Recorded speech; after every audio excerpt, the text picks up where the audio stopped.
Want to learn how to create really great virtual development programs?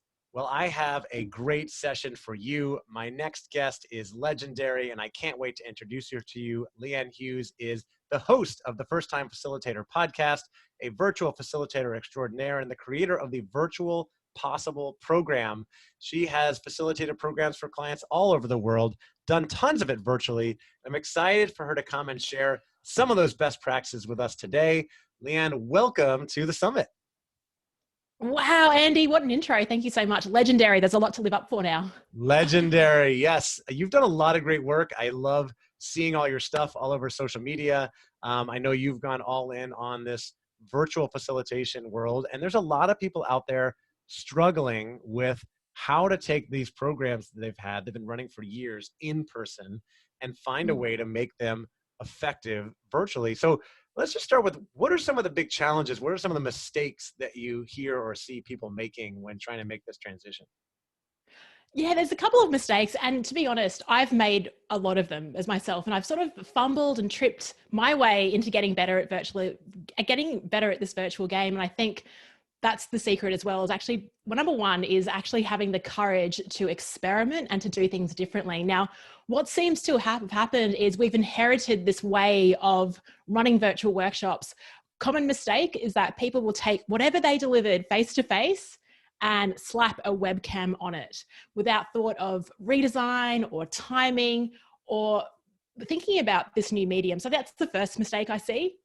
The second mistake I said is probably the legacy issue, that we feel that learning is a 60-minute webinar. That's what it is. And it's slides, a talking head, some Q&A at the end. It's very predictable. So in my podcast, First Time Facilitator, I talk a lot about how can you create an unpredictable experience that will predictably work. So what I love to explore with people is, how can you take what's existing already? How can you flip that? How can you add to it, reverse it, whatever it is, to make things a little bit different for your participants and not accept the status quo that we're seeing right now? And Andy, you've been on these webinars as well. We've all been on them. Yeah. So I think courage is really important. The courage to question it, the courage to try things differently, the courage to think that, okay, I might try something, it might fail, but I've learned from it, I'll get better. Yeah, absolutely. I love that. And a lot of people are trying to just take what they had and just put it online, and it doesn't always work.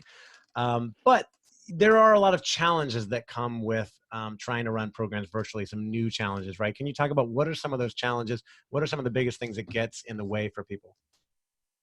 Yeah, so I think what gets in the way is probably some of our self-talk. And when COVID started hitting, I mean, I love, like you, Andy, I love being in a face-to-face environment, the energy of people. So automatically I'm saying to myself, this isn't going to be as good. This isn't going to be as engaging. I'm not going to have as much fun. So this is what's going on in our own heads. Now, how is that going to serve us? Andy, I know you talk a lot about mindset. Mindset, it affects the way that we feel, ultimately the way that we show up. So if we're, as facilitators, thinking this is going to be terrible, it's not going to be as good as a face-to-face experience, what impact does that have then on our design and the way that we're entering these meetings ourselves? That's one thing. I think it's actually reframing what the assumptions are and looking for the opportunities. Now, there are so many opportunities. Like, if you have people are listening, they work for global companies, the way to connect now through virtual is absolutely incredible. So I think that's a key thing, is our own mindset.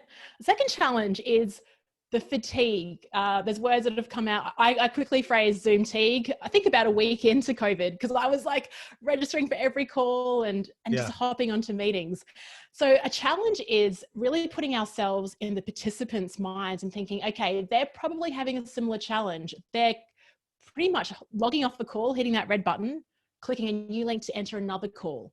So what happens is they haven't got up and stretched, they haven't got some sunshine, they haven't hydrated, they're just buzzing around. So it's really important when you bring people into your meeting, your workshop, that you set a new tone from the beginning. And there's a bit of pre-work that we can talk about, how you can do that. One thing that I've done actually is, Andy, I'm not really known for being mindful. I want to get more into meditation. I've started using the Calm app. I see that you use it. But I do have a friend, and she has a podcast called Centered in the City. She created a meditation for me. So when I had participants arriving, the first 2 minutes we played a meditation. It just signaled that we were starting something a bit differently, and it had them centered, more focused. and I myself was more present. So little things like that, like I said, it's unpredictable. No one's expecting it, but it signals to your participants that you're doing things a little bit differently. Wow, I love that. I did not know that you did that. And I am big on mindfulness and meditation. I use the Calm app every single day. And I've never started a program off with a meditation. So can you tell me a little bit more about that? You have people coming in, and Yeah. as they're coming in, you're leading it. You wait for everybody to be there and get started. How does it work? Yeah, definitely wait for everyone to arrive. And that's an interesting call, actually. And what I've seen, let's just talk about people arriving Yeah, first before we talk about the meditation. I think that's important because there's that weird, awkward time, right? You've got people arriving, you're having to create some small talk. It seems a bit like, this is awkward for everyone. So some cool things that you can do. One that's the thing same as in it was Zoom in real is, life, right? But to it now, but it's just yeah, different. It's virtual. well, we can control that as well, right? There's some power in this. So one thing we can do is we can pimp our Zoom waiting room, right? So you can put an image and a question in. So while people are waiting, before you even let them in, it signals, wow, okay, usually I just see this blank screen with your meeting will start soon. So pimp your waiting room is one thing, very easy to do in Zoom.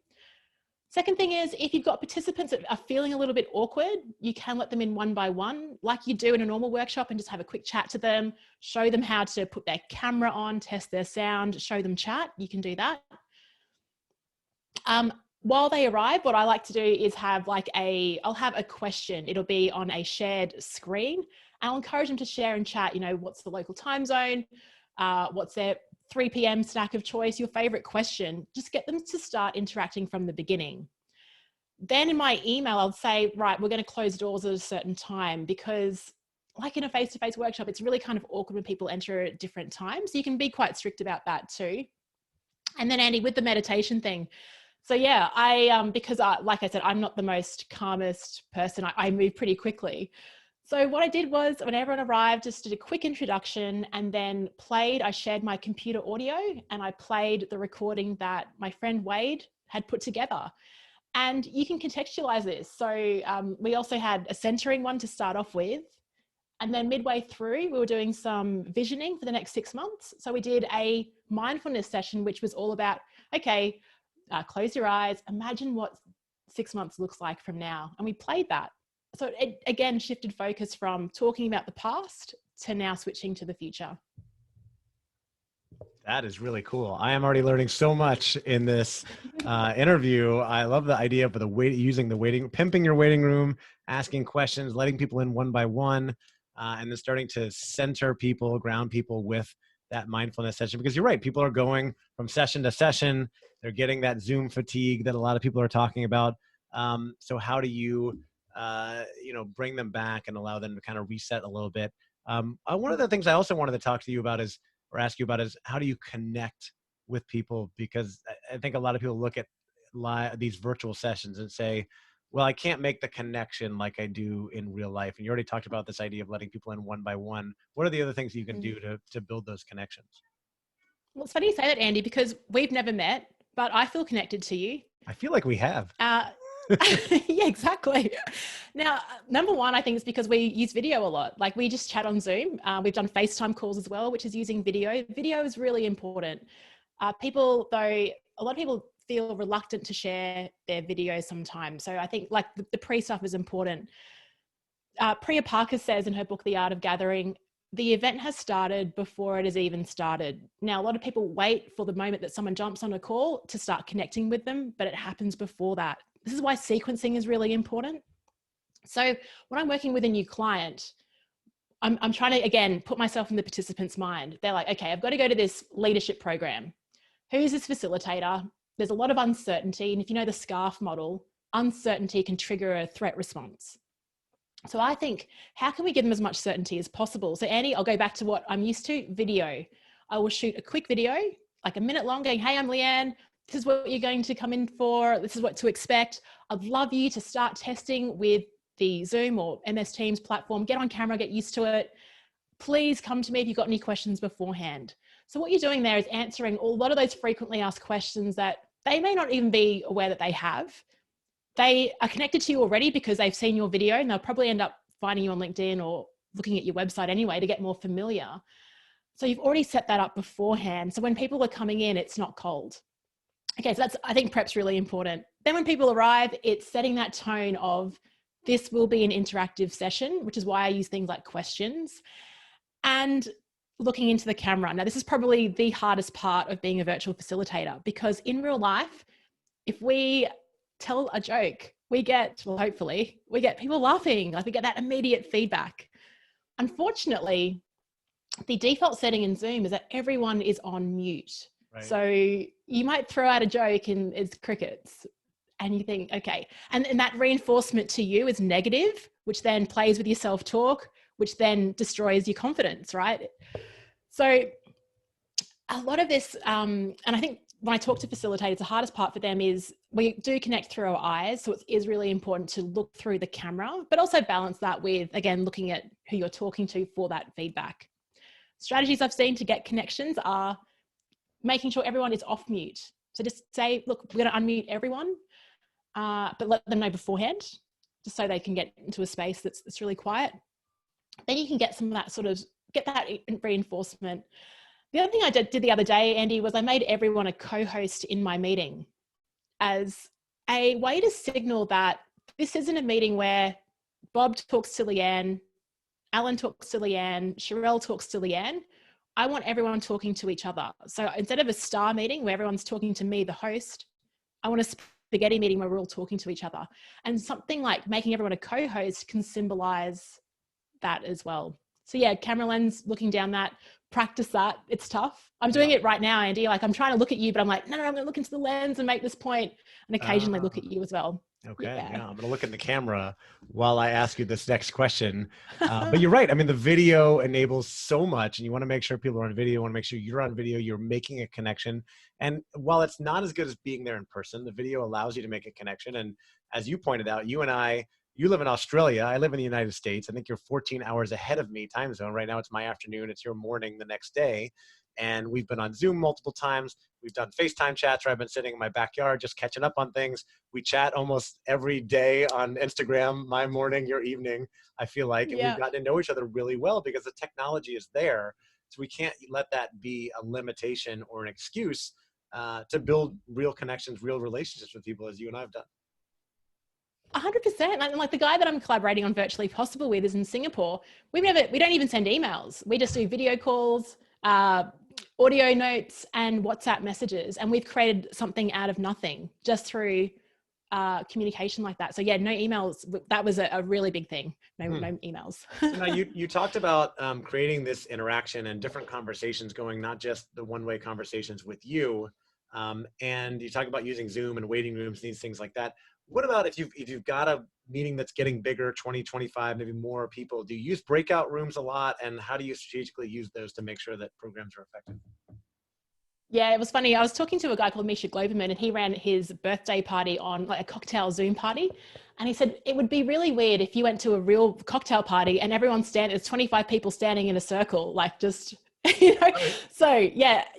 So this is his idea. I'm going to share it. It was awesome. So he actually uses, he would break out people into topics of conversation. So if someone wanted to talk about video games, or they want to talk about COVID or homeschooling, they'd have a Google sheet and they'd have a link to breakout room 1, 2, but he'd call them cool things like the lounge room, the pool bar. So if you think about your virtual, let's take this into corporate, it could be like the water cooler talk, or it could be boardroom talk. I'm just pulling these out right now, or let's go for a coffee. And you could set these up and go, right, if everyone's a co-host, you can select which room that you go into. So I like that way of doing it. I do use breakout rooms a lot.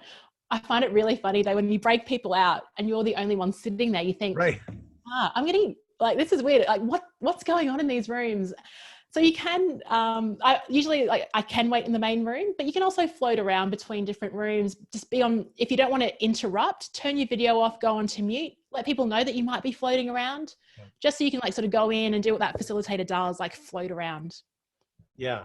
I've always wondered about that too, because I've run these programs where I put breakout rooms out and then I'm sitting there. I usually have a co-facilitator or a producer. So we're just kind of chatting, and it's nice to have that downtime. But at the same time, when you facilitate in real life, I'm usually floating around, having conversations with people, listening in to hear where they're going, answer any questions that come up. And you want to make sure you're available to answer questions. So you pop in, do you find that allows people to open up and ask those questions as well?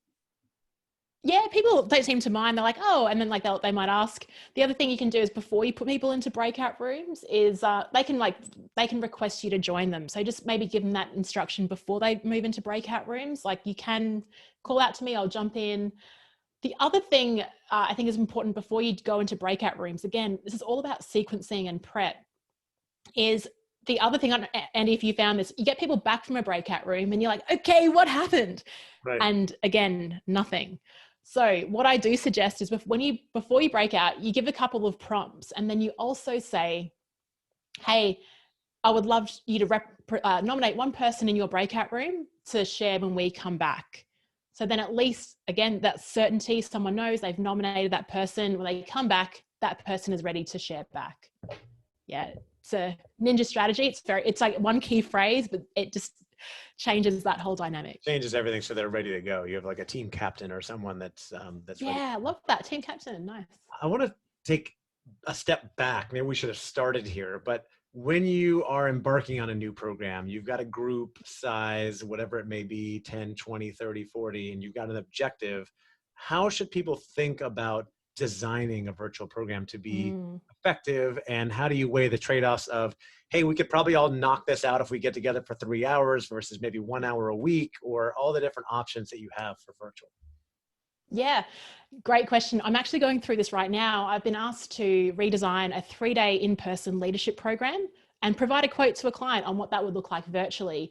And this is not, I thought I could sit down for an hour and map this out. I got my iPad, I started drawing, and I thought this is really quite complex. And you have to get into the detail of what that, like you said, what the program is, but also think about, so the objectives, we all know that. I like separating objectives into 2 different types. There's the rational objectives. So for leadership, it's like, okay, you want people to get better at giving feedback using a certain model. That might be a rational objective. Then there's the experiential objective. What kind of experience do you want that person to have? How do you want them to feel? Inspired, willing to take action? Those 2 things are equally important and will drive the outcome. If we only thought of rational objectives, yeah, you can stick them on a 60-minute webinar. But what's the purpose? Is it to create discussions and conversations? So now I'm thinking about this, and I actually like asking myself the question: if I didn't have the option of jumping onto a Zoom call or a webinar, how would I communicate this information? So what that does, that question, it's an important question. It goes, okay, how else do people learn?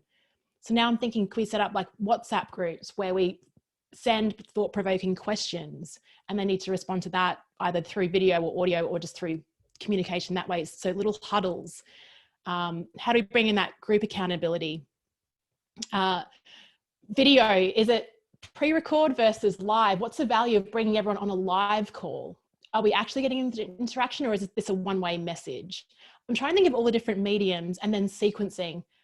Now, the value of this is this company is in construction. It is so hard for them. Every time I ran a 3-day program, do you know like how hard it was to get everyone off a site for 3 days? Yeah. So now I'm thinking, great, now this virtual game, let's think of how we use these WhatsApp groups and the conversations with just in time sort of tappers, bite-sized videos on each sort of topic, and then wrap that around some type of experience in the sequencing of that. Now that also, these are my ideas, but I've got to work in with the client and think about what's the reality of this, how will it work? So yeah, I think the question to go back to is, if we couldn't do this on a live virtual session, how else would we create this conversation and this experience? Yeah, it's you want to start with the end in mind, right? And what do we want to achieve out of this? And I like that you talked about the rational objectives, the experiential objectives. What do you want people to feel like? And then, interesting question: if we didn't use Zoom or we didn't use video, what else would we do? And start to investigate other tools. So then you start to design that out, and you consider when people are going to be available, how much. Do you consider how much time can or should they be spending on a live call versus maybe doing stuff in between to design? Yes, absolutely. Because, well, and this is probably coming from, to be honest, to be very selfish, I don't want to be running a 2-hour session. I simply do not want to be sitting here talking for 2 hours. And I, as a participant, I wouldn't want to be on a 2-hour call. So I think the maximum, and I've done quite a few of these in the last few months. I've tested out different formats. I have done the 2 hours. People are exhausted by the end of it. I've done all day sessions on virtual. By module 4, you just, it's awful for everyone. So I'm thinking like, okay, the morning, I know most people are pretty active before lunch. So that's great timing for us. That's where our prefrontal cortex is firing. We've got that energy, that innovation. I would say no more than 90 minutes if it's a live session, like really chunk it down. And even with the modules, I'm thinking, okay, that can be a pre-record, that can be a quick 1-minute message, that can be a discussion point. And I'm trying to minimize the amount of live time we have, and to use that for things like for the interaction, for the questions, for teams to share their presentations. Yeah, so this is what I mean. It's what I thought would take me an hour to quote on. I'm still thinking about it 3 days later. Interesting. I've actually run, I have a couple of programs I run, one in particular that has, I've done 2 3.5 hour sessions, but it's very interactive, in and out of breakout rooms a lot, not a lot of like main room lecture time. And I think it works. But that's the key to it. Like there has to be a lot of moving around and, you know, engagement, interaction. Otherwise, if people are just sitting and listening, forget it. They're not going to, they're going to tune out after a while. Yeah, thank you for bringing that up. My key design philosophy, if you listen to my podcast, I say it every week, is contrast. So what I'll do is, like, say it's a 3.5 hour session or 90-minute session, just map it out on a page and think, how much contrast is there?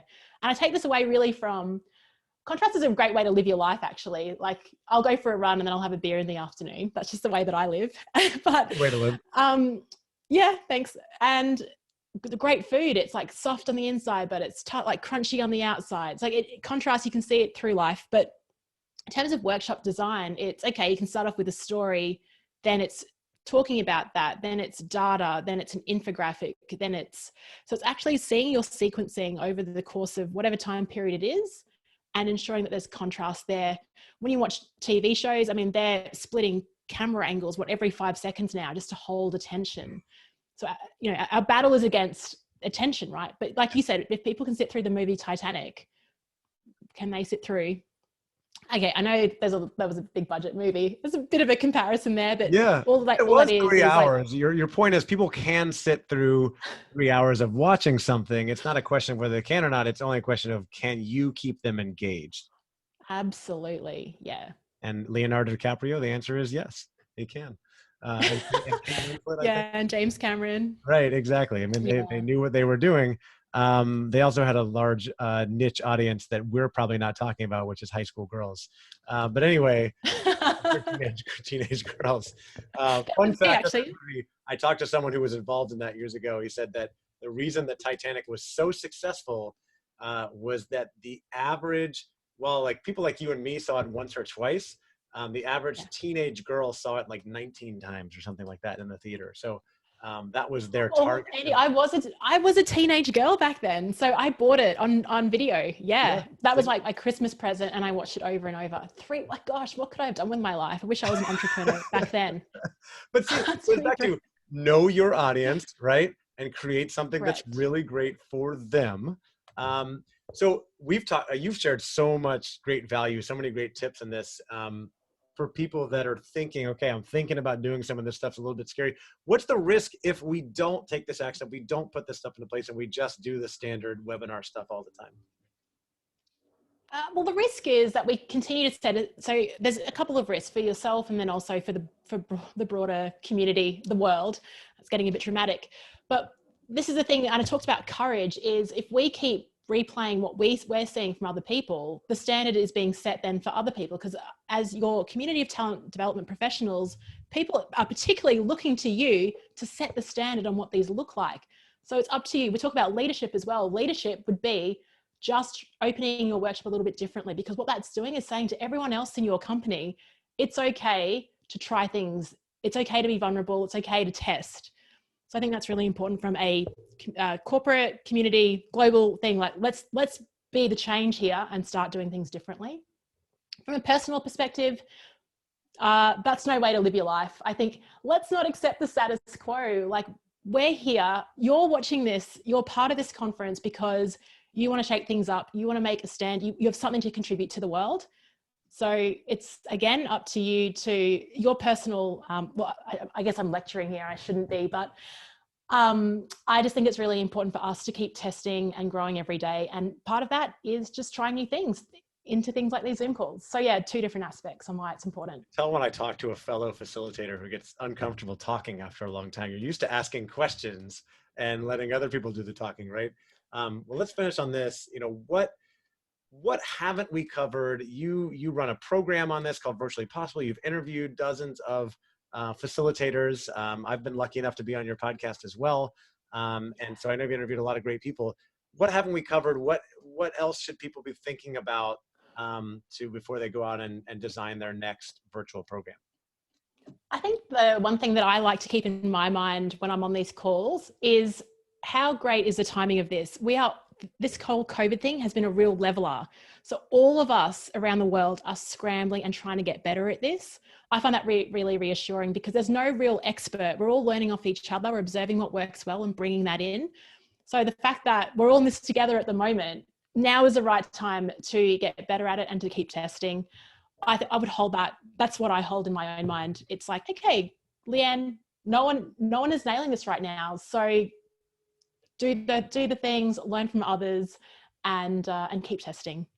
Yeah, That's and what we're I'd all say. in this together, right? We're all in the same storm, Absolutely. right? Different boats in the same storm. I've heard the analogy, and Love that. we're Yeah. all figuring this out.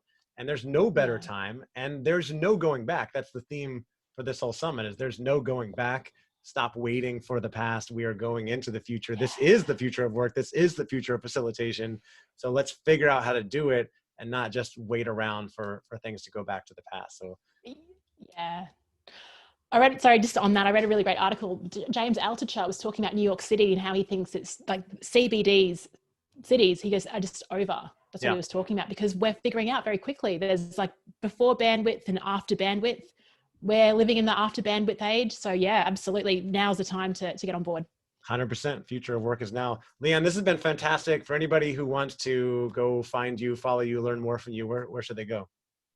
Cool. Yeah, you can view my work at leannehughes.com or listen to my podcast. It's called First Time Facilitator, over 135 episodes in. So if you're just finding it, lots of content to help you build your facilitation game. Yeah, and it's not just for first-time facilitators, for experienced facilitators as well. You put a lot of great content out there and on social media as well. Leanne, this has been fantastic. So much value here. I know that it has been valuable for me. If I look back at my notes, we talked about the challenges of doing things virtually. We talked about getting into mindfulness and meditation and how to set up programs, how to get people in to the programs, letting participants in one-on-one, forming that chat, building that bond, overcoming the uncertainty that comes with a new program. Getting in touch, building relationships ahead of time, getting more people involved in sharing, nominating captains coming out of breakout rooms, how to use breakout rooms, the different types of objectives to consider when you're designing a new program, rational, experiential objectives, leveraging other tools like WhatsApp, how to think about how long people should be on live video and what other components and tools you should consider. And then, the risks if we don't take action and the importance of being courageous and trying new things. So many really great points in here. So thank you again, Leanne, for coming on and sharing. And thank all of you for joining us for this session. Make sure you write down what are those one or two key takeaways, things that you took note of, those ideas, and make a plan to go take action on that so that you can get the maximum amount of value on this. Reach out to Leanne or me if you want any help. And if you haven't already, make sure you buy that all access pass, and I will see you in the next session.